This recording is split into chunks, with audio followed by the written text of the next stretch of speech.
الحدوته بتقول كان يا مكان في بلد، بس مش من بلاد زمان، بلد هنية مصرين الحبيب. طلع منها شاب، بيقولوا ان من الجامعات او من الاماكن اللي هي ثقافتها منغلقة مقفولة شوية كده، ولكن هو كان مخه مختلف شوية، كان مخه مفتوح على العالم.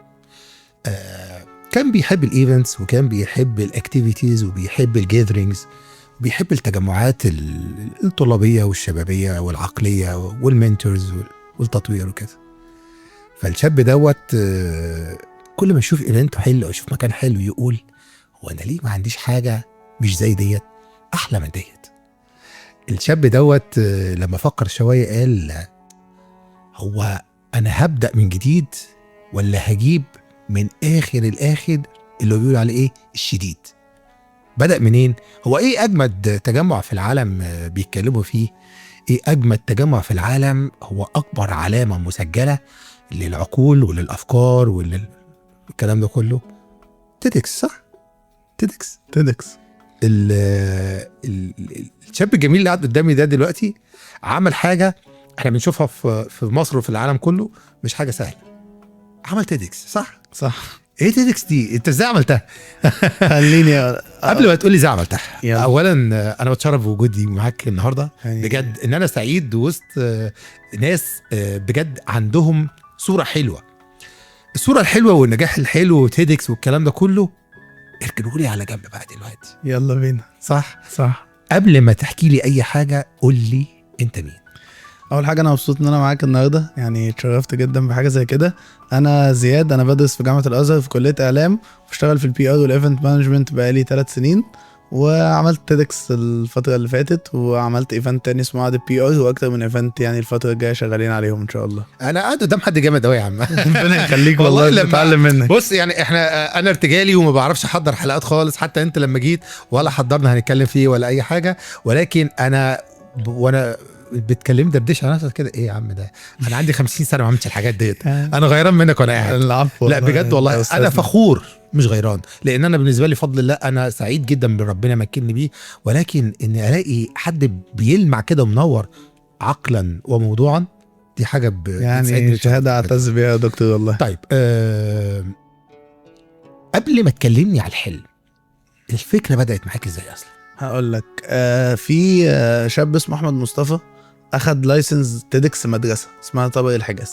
احمد مصطفى ده اصلا كان صديقي وكان معايا في المدرسه زمان واحنا صغيرين، بعدين هو مع الوقت خد لايسنس تيدكس طبق الحجاز، ومش مره، عمل ايفنت تقريبا 3 أو 4 مرات، حاجه في الرينج ده. كنت دايما يعني هو كان بالنسبه لي ازاي احمد مصطفى عمل ده، وازاي احمد مصطفى عمل ده وهو لسه طالب في المدرسه كمان، وازاي ان هو عمل تيدكس، اول تيدكس مدرسه حكوميه في مصر كان احمد مصطفى اللي عملها. فدي كانت الفكره جت انه طب احمد مصطفى طور المكان اللي هو فيه، فليه كلنا ما نبقاش زيه ونعمل حاجه زيه وناخد اللي هو عمله ده ونبني عليه ونبيلد عليه ونعمل حاجه. دي كانت البدايه. بعد كده ابتدينا احضر. الاول انا بحيي احمد مصطفى، يعني كلنا اولا لسببين: ان اختار طبر الحجاز، يعني دي واحده من الذكريات الجميله جدا في حياتي. أوكي. بشكره جدا على اختيار الاسم ده احمد. تاني حاجه ان طبعا انه احمد مثل حاجه هو مش دريان بيها، الملهم الخفي، يس، اللي بيسموه الانفيزبل انفلونسر. الشخص دوت احيانا كتير في حياتنا واحنا مش داريانين بيهم. الناس اللي هم بيلهمونا وهم مش عارفين نعمل حاجه من غير ما حلوه يتكلموا بالظبط يعني. كده. احمد مصطفى كمان مشكلته يعني انا دايما قلت له يا صاحبي انت جامد بس ما بتقولش. انت عملت حاجات كتير حلوه بس، فانا شفت ده عشان انا صاحبه، فانا عرفت اللي هو عمله، عرفت قد ايه اللي هو عمله. كمان كان صعب خصوصا ان هو شغال فول تايم وبيعمل حاجات كتير، فانا كان بالنسبه لي ليه كلنا ما نعملش ده. وليه تجربه احمد مصطفى اللي فادت ناس معينه وفادت الكوميونتي اللي هو فيه، احنا كمان نفيد الكوميونتي اللي احنا فيه. فمن هنا جت فكره تيدكس. طيب احكي لي في حته في الصوره وانت بتقدم وانت بتفكر في الفكره في الاول كده، جت كده بسهوله معاك، مشيت معاك بسهوله؟ لا، انا قدمت على اللايسنس 3 مرات. في اول مرتين كانوا ريجكتد. انا قدمت اول مره مش تيدكس الازهر اصلا، قدمت تيدكس كايرو، فهم رفضوا وقالوا ان هم قفلوا موضوع تيدكس المحافظات او البلاد او كده، هم قفلوا ده. فدي كانت اول مره ريجكتد. تاني مرة تقدمت على تيدكس الازهر، كان في انا ما كنتش لسه فاهم الفورم بتتملي ازاي مش عارف ايه، فبرضه رفضوا الفكره. فقعدت بقى يعني اشوف طب انتوا عايزين ايه، قعدت اذاكر شويه مع الاي اي، اسال صحابي اللي عملوا تيدكس قبل كده وهكذا لحد ما فهمت الفورم دي ايه. قعدت رتبت الفكره، اخترت الثيم، وده يعني انا عملتها بالعكس، الناس بتحط الافكار وبعدين بعد ما ياخدوا اللايسنس يحطوا السيم. انا دخلت يا جماعه انا حاطط السيم بتاع احنا هنعمل ايفنت، السيم بتاعه اسمه احياء التراث ابتكار المستقبل، احنا هنتكلم عن الجمله دي النهارده الايفنت ده. فبناء عليها طلعنا الافكار اللي هنناقشها في الايفنت ودخلت مليت الفورم. فاخدت تقريبا حوالي من 6 أو 7 اسابيع، وبعد كده بعتوا لي ميل ان هم محتاجين شويه معلومات اضافيه تانية، شويه اسئله، فبعتوا فورم تكميليه للفورم الاولى. فبرضه قعدت فيها يومين كده بنكتب ونملى ونبعت ومش عارف ايه. بعدها باسبوعين جم بعتوا لي بقى اللي هي اللايسنس وعملوا لي اللاندنج بيج على الويب سايت عندهم، وبدانا بقى الرحله. الكلام ده كان في شهر 9 السنه اللي فاتت. جربت مره وفشلت ريجكتد، جربت الثانيه ريجكتد برضه وريجكتد. ما كفايه بقى يا عم. لا ما زهقتش؟ لا بالعكس، انا بالنسبه لي كان الموضوع انه جامعه الازهر بالذات طلبة جامعة الازهر هم محتاجين حاجات كتير قوي مش متاحة ليهم دلوقتي. فانا كان بالنسبة لي طب احنا هنعمل ده بالمتاح، يعني انتوا الجامعة فيها شوية مشاكل امنية والتصاريح لا تمام، انا هعمل ده ونهوست ده في مكان تاني، بس احنا هنفيد الكوميونتي، احنا هنجيب الكوميونتي ده يستفيد بالحاجات اللي في ناس كتير تانيين مستفيدين منها ومش عارف يستفيد بيها. فدي كانت ده كان المحرك الاساسي. طيب انت وانت بتتكلم قلت ان عندك دلوقتي اكسبيرينس في موضوع الجيذرينجز والايفنتات والحاجات دي كلها، وبتشتغل مع اماكن از كونسلتنج، وبتشتغل في اماكن از كذا حاجه وانت بتتكلمني في البدايه. وانا حاسس دلوقتي قاعد قدامي، انا قاعد قدام واحد عنده 40 50 سنه، وانت عندك كام سنه؟ 21. وبعدين بقى يا عبد انا داخل على 61 سنه احرقتيني بصراحه. لا هقول لك حاجه، انا بوجه ليه سالت على السن دوت. اصل كل ما حد قاعد مع الشباب الصغيرين يقول لك يا عم انا لسه صغير والحياه قدامي كبيره، انا لسه هشوف هعمل ايه. هو انا لسه هشوف هعمل ايه وانا بقيت 21 سنه؟ لا طبعا. انت عرفت طريقك منين؟ امتى؟ طيب هقول لك، انا بعد ما خلصت ثالث ثانوي كان اللي حصل ان انا كان في شويه صحابي عايزين يحجزوا مكتبه الزاويه يعملوا فيها ايفنت. انا لا اعرف ان ده اسمه ايفنت ولا اعرف اي حاجه في حياتي، هم كل الموضوع مين اقرب واحد ساكن جنب مكتبه الزاويه. فزياد بقول لك ايه، ما تنزل تشوف لنا الكلام على ايه. فنزلت شفت المكتبه وحجزت لهم المكتبه، بس انا بعمل خدمه لواحد صاحبي بس. فجت بعدها كانوا بيحتووا على سبيكر يتكلم عن الموتيفيشن ومش عارف ايه وكده. فمن هنا طبعا انا بوجه مسج المنتورز بتوعي آية السيد وضياء، يعني هم دول الاثنين اللي انا كنت اعرفهم في حياتي وقتها. فكلمت آية، تحيه ليكم. جدا والله. كلمت آية والله في صحابي عاملين ايفنت، بقول لك ما تيجي تقولي توك. بس ده كان بعد ثالث ثانوي على طول، خلص اجازه ثالث ثانوي دي. فآية جت، فاكتشفت بالصدفه بقى يومها ان هي عندها شركه بتدي فيها كورسز في البي اي وكده. معلش آية دي قد ايه؟ لا آية دي كانت وقتها لسه متخرجه من كليه هندسه، يعني في الاوائل العشرينات برضه. هي حاليا اخر وبتعمل عشرينات ايفنت وبتعمل شركه وعندها شركه. سامعيني يا طلبه بتوعي يا شباب يا اللي لسه بتقولي لي الحياه لسه قدامنا طويله. الان الموضوع سريع والله جدا. فجت هي اتكلمت عن الشركه بتاعتها وعن السيرفيس اللي بتقدمها وكده، وكانوا عاملين حاجه اسمها اكس كامب. اكس كامب دي تجربه فعلا، يعني انا بقول لاي حد حتى الشباب اللي معايا في التيم حاليا اللي بيجي يقول لي انا لسه مش عارف اختار المجال اللي همشي فيه، اقول له روح احضر الكامب ده. الكامب ده هو اسبوع كل يوم من 9 ل 5، بياخدوهم يفحطوهم في كل المجالات، يجيبوا لهم اكسبرت في كل مجال من المجالات، كونتنت كريشن، بي ار، ايفنت مانجمنت، بروجكت مانجمنت، كل المجالات 18 مجال، ويدوهم الخطوط العريضه بتاع المجال ده بحيث ان هو يقدر يخرج من الكامب ده وهو محدد هو عايز ايه. انا دخلت الكامب ده واخترت البي ار والايفنت مانجمنت، كملت معاهم. وبعد كده بقى ابتديت بعدها انترنشيب معاهم، بعدها ابتديت ان انا اروح شركات تانية. ف يعني واحده واحده كده مع ايفنتس في الجامعه مع شويه حاجات، لقيت ان خلاص هو ده طريقي فكملت فيه. يعني بقى لي 3 سنين اهو فيه. قلت جمله عجبتني، قلت انا اخترت البي ار، صح؟ يس. انت اخترت البي ار ولا البي ار اختارتك؟ يعني بص انا لقينا ان هم كانوا دايما بيعملوا حاجه كويسه، ان هم بيقولوا لنا المجال ده محتاج ايه الصفات اللي تكون عندك عشان تكون شاطر فيه. فانا حسيت ان انا وهو قريبين، يعني انا بعرف، بحب اتكلم مع الناس، بحب ان انا اتعرف على ناس جديده، بحب ان انا اسيب امباكت مع الناس اللي انا بتعامل معاهم، بحب ان انا دايما لما حد يفتكر اليوم اللي انا قابلته فيه يفتكر بحاجه صغيره حتى. فانا بالنسبه لي كان الايفنتس والبي ار والجاذرينج والحاجات دي هي اللي هتعمل ده. فلقيت انه خلاص احنا هنا ماشيين في نفس الطريق، فيلا بينا. هي دي اللي دايما بقولها للناس، ساعات الشغلانه الناس بتفكر هو انا هختار الشغلانه ولا الشغلانه تختارني، عايز اقول له لا، هتختاروا بعض يس، زي زي اللي هيتجوزوا بالظبط، زي اللي هيتجوزوا بالظبط. لازم الاثنين يكونوا ايه ما بينهم، ايه موده توافق ورحمه. صح، الاثنين متفقين عليهم. والموده والرحمه دي ساعات هم الناس برضو يعني تفسير الموده والرحمه بانك ازهري بيقول لك ايه، الموده وقت الاتصال والرحمه وقت الانفصال. يس تمام، هكذا برضو العلاقه انت والشغل بتاعك، يس. يبقى بس بينكم دايما الشغل بيبقى جواز كاثوليكي بقى، ما بيقولش حاجه غلط. المهنه قصدك يعني مش الشغل في المكان. طبعا. طيب لما اخترت البي ار او البي ار اختارك، خلاص عرفت طريقك ولا لقيت منتورز بقى قالوا لك السكه منين؟ لا انا لغايه دلوقتي مكمل معايا وضياء الصراحه. الناس دي انا ببادل لهم بكل الفضل بكل حاجه كويسه حصلت. حتى انا دايما بقول لهم يعني كل حاجه كويسه حصلت لي كان انتوا ليكوا دور فيها. لا انا كملت معاهم، ولما حتى خلصت الانترنشيب معاهم ورحت شركه تانية كانت عن طريقهم، يعني هم اللي رشحوني لحد تبعهم واشتغلت معاه وكده. وكنت دايما لغايه فترات قريبه جدا او حتى لغايه دلوقتي انا اوقات بعطل في حاجه كده، فقالوا بقول لك ايه، في 1 2 3 ده بيتعمل ازاي، اخلص ده ازاي، محتاج كونكشن هنا، محتاج. فلا طبعا الانسان عموما لازم يبقى عنده منتورز طول الوقت، يعني مش هيجي وقت ويبقى مش محتاجهم يعني. هي دي الكلمه اللي دايما بنحاول نوجهها للناس ونعمل عليها سبوت لايت. فكره ايه، المنتور دوت مش شخص لازم ابقى شايفه جامد او من بعيد ومبهور بيه، لا ده ممكن يكون صح اقرب واحد، بس هو ممكن يكون شخص سبقك خطوتين في المجال. بالظبط. وجوده ضروري قوي.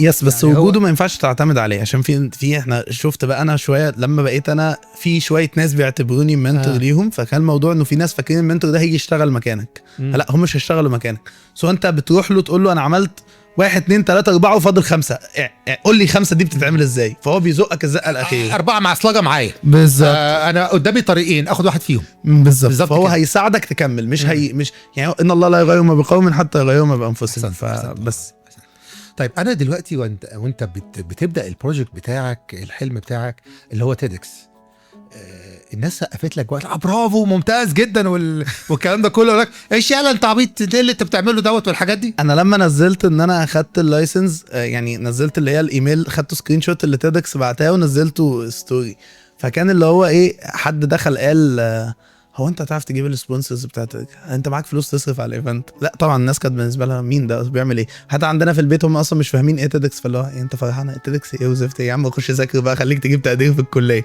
لا طبعا محدش كان فاهم ده خالص. بس يعني اللحظه اللي الايفنت نجح فيها، واللحظه انه يوم الايفنت الحجم الامباكت والناس اللي اتكلمت على الايفنت حتى الاسبوع اللي قبل الايفنت بالذات لغايه النهارده، لا هو ده كل السنه بتاعت التعب دي يعني ولا حاجه قصاد اللي حصل. الحمد لله ربنا كرمنا اخر كرم يعني. طيب سيادتك طالب كده معنى كلامك صح؟ يس. اولا طالب فين وفي سنه كام؟ انا في سنه تانية اعلام الازهر، وكنت قبلها في كليه تانية يعني، وعملت وحولت منها رحت كليه اعلام. الكلام ده ما بيضيعش وقتك في الدراسه يعني ما يا اخي الحق ولا ابن عمه؟ الحق هو ابن عمه الاثنين. قول لي الاثنين انا بحب الاثنين بالمناسبه على فكره. قول لي الحق وقول لي ابن عم. طيب بصراحه الشهاده مهمه عشان احنا في بلد شهادات، لكن انا في الاخر كل اللي باخده في الجامعه ده شويه كلام مكتوب ولا ليه اي ستيل لازمه في الشغل. يلا نبطل اقفلوا الجامعات يا ابني عشان نساعد. يعني افهم ايه، اعرف علم العلاقات العامه واعرف علم التواصل يا عم، الكلام اللي بعمله عارف علم العلاقات العامه اللي بعمله هو ده بالظبط. لكن في الاخر الشغل ده هو اللي هيبدا اللي هيفتح لك مستقبل قدام، هو ده اللي هيخلي الناس عارفاك، هو ده الامباكت اللي انت هتسيبه فعلا. فانا بالنسبه لي الجامعه ليها وقت معين كده، انا بروح اتشيك الدنيا عامله ازاي، انتوا محتاجين ايه، ايه شويه ادفع المصاريف، نتقص على الجو نتقص كل اسبوعين كده نروح مره، وايام الامتحانات ناخد شهر الامتحانات اجازه من الشغل، نقعد نلم الكلمتين وخلاص زي الفل كده. طيب لما ان شاء الله تتخرج وتكمل هتبص للمرحله اللي فاتت دي في حياتك، هتبص عليها ازاي؟ مش عارف، بس انا حاسس انه يعني اخر سنه بالذات انا عملت كل اللي انا كنت مخطط له. فانا تمام يعني، انا هبص وانا مبسوط وراضي باللي انا وصلت له السنه دي، بالذات السنه الاخيره دي، لان هي فيها كم حاجات حلوه حصلت ورا بعضها. فهي حتى اللي خلت انه خلاص بقى انا اسمي بقى موجود وسط الناس، وهم بقوا عارفين مين زياد وبيعمل ايه، ومش محتاج لسه بقى انا اقعد اقول هاي انا فلان وبعمل 1 2 3. لا خلاص، هو فاهم زياد بتاع الايفنتس يعني، هو في وسط الايكو سيستم كده، زياد بتاع الايفنتات راح، زياد بتاع الايفنتات جه، فانا تمام. طيب انا دلوقتي لو خدناك از رول موديل مثلا، ودي حاجه يعني طبعا حاجه كبيره جدا هو يعني، بالمناسبه يو ار رول موديل طبعا، يعني لازم نكون واضحين جدا للناس في المهنه بتاعتك وفي الحته بتاعتك ديت. دلوقتي لو قلنا للشباب المبربشه، بص على حاجه، انا في ليالي اللي هي الضايعه دي عارفها، دي بصراحه انا ما بعرفش اشتغل. انا ضايع، فانا ما انا هعمل لك انت ضايع، انت مش مساعد نفسك. زي ما انت قلت من شويه، ان الله لا يغير ما بقوم حتى ايه يغيروا ما بانفسهم. فلو هو مش قادر يساعد نفسه انت مش هتعرف تساعده طبعا. وفي عيال عارفه سكتها منين بصراحه، عيال بتلمع كده منوره والدنيا ماشيه معاهم كويس، وفي عيال مبربشه اللي هي تايهه في النص دي. لو جالك عيل مبربش بتعرف تساعده الطريق منين؟ طبعا انا بقول له على حاجتين. اول حاجه ستودنت اكتيفيتيز، بس ستودنت اكتيفيتيز بتعمل شغل، يعني احنا جاست احنا بنعمل صور. ستودنت اكتيفيتيز بتعمل شغل، لو سمحت انزل 2 3 هنا، لف على كل السكشنز والديبارتمنتس اللي هناك، شوف انت ايه المناسب معاك وتعالى. بعدها يا باشا تعالى انا هساعدك بالنتورك بتاعتي، ان انا هخليك تنزل انترنشيب في مكان تجرب اللي انت عايز تجرب وتتعلم اللي انت فيه. الشخص الشاطر المجتهد هو هيستغل الفرصه دي وهيكمل. يعني ده اللي حصل معايا في الاخر، انا خبطت شويه اكس كامب انترنشيب، خلاص بقيت بي. فيعني الموضوع محتاج بس ان انت تكون حاطط حاجه قدامك انت عايز توصل لها، لو انت حاطط ده هتوصل. يمكن انا حتى التيم عندي الحمد لله، يعني انا التيم بتاعي اصلا ما بيعمرش كتير، عشان دايما بياخد بعض ويطلع حته اعلى. يعني حتى لما اجي نتكلم عن تيدكس قدام هقول لك انه انا كان في جزء من الحاجات الصعبه اللي حصلت، ان انا كان في بنت من اهم الناس في التيم عندي راحت اشتغلت في بيزنس وزمو، فهي ما بقاش عندها وقت اصلا ان هي تشوف تيدكس بقى. يعني سلم على بيزنس وزمو محمد علي، ها تحياتنا ليك محمد. بس فيعني هي جت في فتره قالت جالها يعني خلاص هي بقت وصلت الليفل ان هي شاطره، ف محمد خد دي شغلها معاك. انا رحت له قلت له دي هتعمل اللي انا كنت بعمله، انا مضطر امشي دلوقتي، فدي هتعمل لك اللي انا بعمله، اتفضل. بس طيب انت دلوقتي وصلت لصوره حلوه، خدت صوره وانت واقف مع المجسم بتاع تيدكس، المجسم بتاع تيدكس، وجنبك ناس فخورين بيك والكلام ده كله. ايه الحته اللي في الصوره دي محدش شافها او مش باينه للناس؟ لا حاجات كتير، يعني حاجات كتير جدا، بدايه من زي ما قلت لك الوقت الكبير اللي احنا خدناه عشان ناخد اللايسنس. يعني احنا قعدنا حوالي 3 شهور بنجرب ونترفض ونجرب ونترفض لحد ما طب تعالوا بقى ندخل خدوا اسئله تاني جاوبوا عليها. كل القصه دي مع زي ما قلت لك مشاكل التيم، الناس وقعت كتير في التيم مع الوقت. انت التيم بدأ عدد كبير جدا، اللي استمر كانوا عدد قليل، فكل ما الناس تقع كل ما انت اللود عليك بيزيد. بلس ان انا كان في وقت من الاوقات كنت شغال في مكان مش احسن حاجه، فانا اصلا نفسيا ما كنتش مؤهل ان انا انا لسه هرجع اقعد ادير تيم بقى واشوف ده زعلان ليه وده ما خلصش اللي وراه ليه وكانت قصه ما يعلم بيها الا ربنا، مع السبونسرز اللي مأخرين الفلوس وماضيين العقود وبعتين الفلوس الايفنت يوميها وسط ما الايفنت شغال مع حاجات كتير جدا. فلا الايفنت ده حصل فيه كم حاجات كتيره جدا كانت صعبه فعلا، وكانت ممكن توقع الايفنت، لولا انه الحمد لله توفيق ربنا، لولا مجهود الشباب اللي كملوا في التيم، لولا الدعم من الناس اللي هم فعلا كانوا مؤمنين بالفكره، كانوا بيسبورت بكل الطرق. طبعا يعني يحيى عثمان واسماء بكري حقيقي الايفنت ما كانش هيكمل لولا اللي هم عملوه اليوم. معلش انا دايما اي اسم بيقولوا انا ليا معاه علاقه حلوه فبنبعت له اجمل تحيه. يعني لا بجد يحيى واسماء بكري لولاهم هم الاثنين الايفنت ما كانش كمل. فلا يعني الحمد لله انت كان في ناس مؤمنه بالفكره، كان في تيم حقيقي بيموت نفسه عشان الموضوع يكمل، كان في توفيق من ربنا قبل اي حاجه فتعمل الايفنت. طيب انت دلوقتي بعد ما خدت الصوره دي، الصوره الحلوه الجميله، شايف في حته لسه في الصوره ما كملتش؟ لانه الايفنت نجح والايفنت حقق اللي احنا كنا عايزينه، بس في احسن. ففي نسخ تانية لازم يتراجع اللي حصل ده ويتقال ايه المشاكل اللي فيه، حتى لو الصوره ظاهره للناس ان هي احسن حاجه. احنا انترنالي عارفين ان في حاجات واقعه، في حاجات مش متظبطه، الحاجات دي محتاجين ان احنا نبيلد عليها عشان الراوند الجاي، عشان تيدكس الجاي يبقى احسن من ده مليون مره. فيعني كمل حاجات زي ما قلت لك، مثلا في سبيكر اعتذر قبل الايفنت باسبوع، هو قرر كده مفاجاه ان هو انا مش جاي. يا فندم يعني ايه مش جاي؟ يعني ايه مش جاي؟ والله مش جاي. طب انا يا فندم عشان اجيب سبيكر تاني لازم اخد ابروف من تيدكس. وانا على ما ابعت ايميل لتيدكس يكون الايفنت بكره اصلا. يعني ايه؟ وبعدين سبيكر تاني يحصل له ظرف ما يجيش الايفنت اساسا، يعتذر قبل الايفنت بيوم. وهم اتنين من اهم الناس اللي كانوا في المكان، المفروض الايفنت سبيلد عليهم يعني عبد الله عامر ومحمد علي، فاتنين اعتذروا قبل الايفنت بحاجات بسيطه جدا. بس ان ازاي احنا بقى نعالج الدفوات دي، ازاي نظبط مع الناس دي كونفيرميشن اكتر، وان هم نظبط معاهم المواعيد ونراعي معاهم كل الحاجات دي. فلا في شويه حاجات محتاجه تتظبط عشان الصوره تلمع اكتر يعني. ما هي الصوره اللي انت خدتها حلوه وجميله وكل حاجه، بس اول ناس ما كانوش مصدقينها.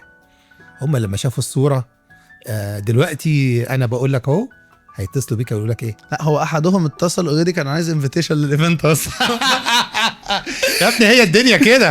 احدهم اتصل كان بيدور على انفيتيشن. احنا دايما في الحدوته بنقول ان في صوره قدامنا، حدوته بتتحكي للناس، ولكن ورا الحدوته بيبقى فيه معاني كتير وحتت كتير وصعاب كتير وسجع كتير ووجع دماغ وكده. شهر 9 احنا خدنا اللايسنس. ده كانت اول اللي هو الايميل بتاع تيدكس ان هو حاليا انت مرخص ليك تعمل ايفنت. دي كانت البدايه. ابتدينا احنا حددنا ميعاد الايفنت 14/2. ده الميعاد الاول للايفنت. ابتدينا نجهز التيم.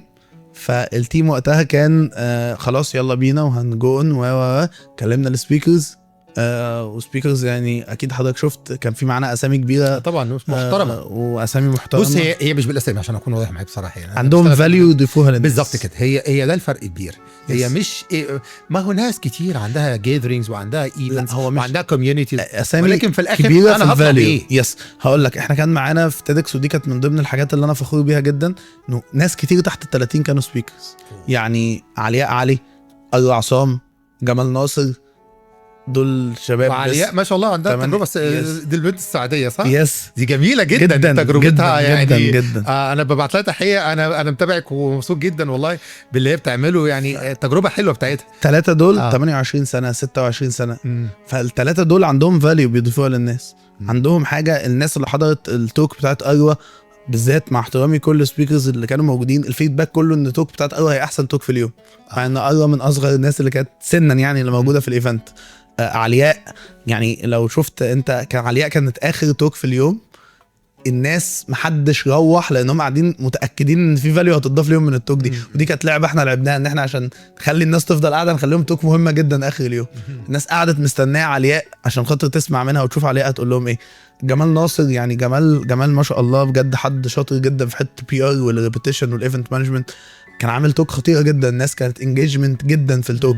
فهي كانت الفكره ان احنا نختار مين هيقدر يضيف للناس اللي جايه مش مين اوريدي عنده اسمه وخلاص. في الاخر في ناس ممكن تكون جت سبيكرز مش اشهر ناس مش الاسم اللي بيبيع تيكتس بس هو الشخص اللي انا قدرت افهم الجمهور بتاعي ده هيضيف له ايه. فبناء عليه التوك كانت مناسبه وتو ذا بوينت والناس حضرت وكانت مبسوطه. زي ما قلت لك انا كان بالنسبه لي فكره ان انا اعمل ايفنت 12 ساعه ابقى في اخر اليوم زي العدد اللي في اول اليوم دي ما بتحصلش كتير. فدي كانت دليل فعلا ان السبيكرز كانوا طول الوقت انجيجمنت مع الناس. طول الوقت بيقولوا حاجه مخليه الناس عايزه تقعد اكتر. في حته في الصوره حمراء يعني حمراء حته فيها غيره حته فيها فيها كده يعني ايه الواد ده؟ بص اصله ايه الواد ده؟ في واحد كده كتب بوست قبل الايفنت. هو كان بعت مع حد يعني انه عايز انفيتيشن. فوالله الاماكن خلصت يعني انا كنت هبعت له بس هي مش رخامه. هو المكان فعلا القاعه اتملت كومبليت يا فندم. فقلت للشخص الوسيط اللي ما بيننا قلت له يعني اعتذر له انه والله المكان كومبليت يعني التيكتس خلصت والكراسي خلصانه بقى قعدوا فين طيب يعني. فراح نزل بوست قبل الايفنت ب 12 ساعه بالليل كده انه هو ايه كل الفي اي بي جيست اللي رايحين دول هم مين الجمهور اللي هيحضر عادي. ماشي يعني انا كان وقتها عندي مشاكل اهم بكتير من البوست بتاعه يعني فاوكي. لقيته بعدها تاني يوم الصبح احنا نزلنا ستوري. بتأثر فيك الحوار دي يعني في الاول بس انا كنت مشغول الصراحه ما كنتش فاضي اتاثر يعني ممكن نتاثر بعدين. كبرت صح؟ الحمد لله. لا كبرت في القيمه يعني مش عايز اقول كده بس يعني حاسس ان انا بقيت قاعد كبرت صح اكتر شويه وعلى فكره وده مش عيب الانسان يحس بقيمته ومكانته، ده مش عيب ولا غلط خالص. بس هسألك سؤال دلوقتي، الطلب منك تحضر ايفنت، لا سبيكر ولا منظم ولا اي حاجه خالص، بتروح وتقعد زي بقيه الناس، ولا بتقول لا ده انا بتاع ايفنت، ده انا اللي عامل تيدكس؟ هتعمل ايه؟ رايح يوم الجمعه الجايه ايفنت في المعادي والجمعه اللي وراها ايفنت في المعادي برضه في نفس المكان، فنسلم على احمد فخري بقى عشان هو اللي هيستضيفنا اليومين دول. لا طبعا انا بالنسبه لي، انا اي حد من الناس حتى اللي هم الناس الكبار لو حد فيهم كلمني قال لي احضر ايفنت، فانا اللي هو طبعا هتشرف بحاجه زي كده. حتى الشباب الصغيرين صحابي او التيم بتاعي لما بيعملوا حاجه، انا اول واحد بيروح يحضر، اول واحد دايما بيبقى حابب ان هو يشوف هم هيعملوا ايه بجد، حابب ان انا اساعدهم كمان. يعني حتى كنت لسه بقول لحد منهم بيقول لي انا هعمل ايفنت بقى مش عارف ايه، قلت له يا باشا انا هاجي اقف لك على الباب اورجنايزر، يعني الدنيا لذيذه مش الكلام ده. طيب الحلم اللي انت عملته هو حلم لناس كتير ما قدروش يعملوه، الكلام دوت ما نفخش حته فيك جواك شويه؟ بص اكيد حصل ده، بس انا دايما طول الوقت بحاول افكر نفسي انه انا ما عملتش حاجه لوحدي، انا لولا الشباب اللي معايا. انا دايما حتى بقولها لهم دايما، حتى لو على الناس اللي عندي على السوشيال ميديا دايما يقولوا لي بحط صورتهم كده لهم انا من غيركم ولا حاجه، انا فعلا من غيرهم ولا حاجه، احنا من غير كلنا، من غير توفيق ربنا ولا حاجه. حتى انت قلت جمله في اول اليوم احنا ضعف قوي، يعني احنا من غير كرم ربنا وان ربنا بيسهل لنا حاجات يعني الدنيا هتقع مننا. فلا طبعا الانسان دايما لازم يفكر نفسه انه ما عملش حاجه لوحده وربنا وفقه، ومن ضمن توفيق ربنا ده انه رزقنا بالتيم. يعني التيم بجد اللي معايا هم من نعم ربنا كده عليا، ان انا عندي تيم فعلا انا قادر اعتمد عليه، قادر ان انا لو ديليجيت شيء على حد منهم انا واثق مليون في المية ان هو هيدو هيز بيست لحد ما يخلص اللي انا قلت له عليه. حلمك اللي جاي؟ ده نيكست راوند اوف تيدكس، وبشكل اكبر بكتير من اللي حصل المره دي. دي اكبر حاجه، يعني اكتر حاجه حاليا. وبزنس لوبي طبعا ان يبقى الراوندز الجايه برضو تبقى حاجه مختلفه عن اللي فات، وان شاء الله ده هيحصل الفتره اللي جايه. فدول اكتر حاجتين انا حاليا بفكر فيهم. واهم حاجه انه التيم، انا عايز اشوف التيم ده زيهم زي فرح، زي ما فرح دلوقتي كبرت وراحت عند محمد علي وهتكبر اكتر، انه كل التيم ده يروح اماكن اكبر ويشتغل في حتت احسن، ويجي ناس غيرهم ويكبروا ويروح اماكن احسن. ده انا بالنسبه لي ده اصلا حته التيم دي هي الحاجه اللي انا عايش عليها، يعني الحاجه اللي بتخليني مبسوط طول الوقت ان انا شايفهم بيكبروا وبينجحوا ويبقوا احسن. كان يا مكان شاب من بلادنا المصريه حلم والحلم اتحقق بافكار هنيه ومش شويه كلام ومهلبيه، صح؟ الحلم كان حلو وانا كنت فخور بيه جدا. الصورة دي خلتني أتحمس قوي إن أنا حد يتكلم إن الموضوع مش سهل، ولكن حتى لو في معاناة أنا أقدر أطلع لك من المعاناة صورة حلوة، صح؟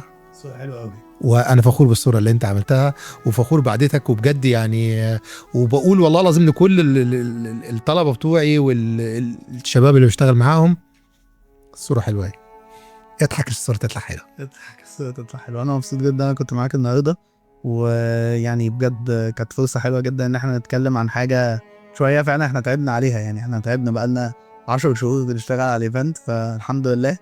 فمن عندك بس انا زي ما قلت لك حابب نقول للتيم شكرا لانهم من غيرهم ما كانش حاجة تحصل، وحابب نقول لاسماء ويحيى برضه شكرا لانه من غير السبورت اللي هم عملوه فعلا الايفنت ما كانش كامل، ما كانش الصورة طلعت حلوة. ألف شكر ليهم، لكل واحد ساعدك وخلى زي ما قلت لك من شوية الصورة تطلع حلوة. بشكرك جدا عليك. شكرا جدا ليك أينما كنتم. السلام عليكم ورحمة الله وبركاته. كانت هذه تحياتي لكم أنا محمد إبراهيم، وكنا مع الحدوتة بتقول. أشوفكم على خير إن شاء الله.